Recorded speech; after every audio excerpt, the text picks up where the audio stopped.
Hello everyone, welcome to this week's episode of the Standard News Network. We are your hosts. I'm Isabella Gibson. And I'm Inez Stevenson. This week, the Student Council organized the school's first ever Teacher Spotlight Assembly to showcase the talents of teachers.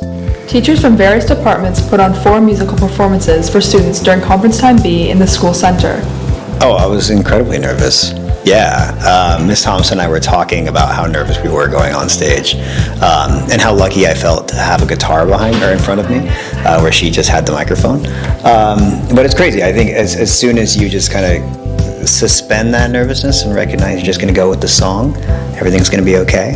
It all works out. It was a lot of fun. This week, the advanced acting class also presented their spring production of Puffs on Wednesday, Thursday, and Friday night. The class had been preparing for the show for the past few months. As actors, we read several different pieces together and wanted to decide on the best play for us to leverage our talents and to have some fun. We chose this play in a lot of ways to balance what we did last year. Last year we did a very serious, very emotional piece. That was a beautiful, beautiful piece, but very, very serious. So this year we thought we'd do a fun comedy, something that feels light but still has some good meat to it. Starting working with the text and the actors, choosing characters, going through an audition process. In this show, almost every actor plays anywhere between 4 and 9 different characters with very few costume changes. So some of the preparation was just about working with their voices, how do we embody different characters, move on and off in terms of the scene. And then of course we're in this space, which is not a traditional theater space, and there's been a lot of work in the last couple of weeks to try and convert this into a black box theater, including hanging curtains and lights and sound and projection and our prop room from P009, which had to completely displace the grade 8 digital theater class. This Wednesday, with the help of the Student Council, Bangers Week began with a 3v3 basketball tournament.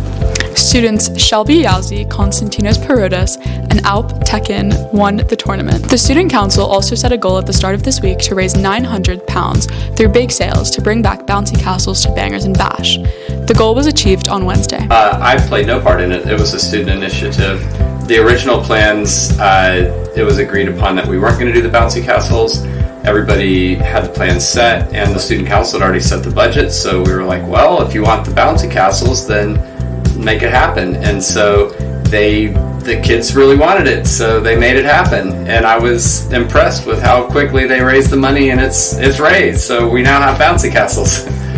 Yeah, I think I'd say I'm grateful more than anything. I think I had an expectation that we knew that it could happen. We know, I think, the capability of the high school student community and coming together for something that we know we all want. And whether it's, junior shirts, which surprised us back in February, or bouncy castles this time around, we're confident in the high school student body, and we're just grateful, honestly, to have gotten it done this fast. And I think that's honestly what surprised me most, the speed with which it happened.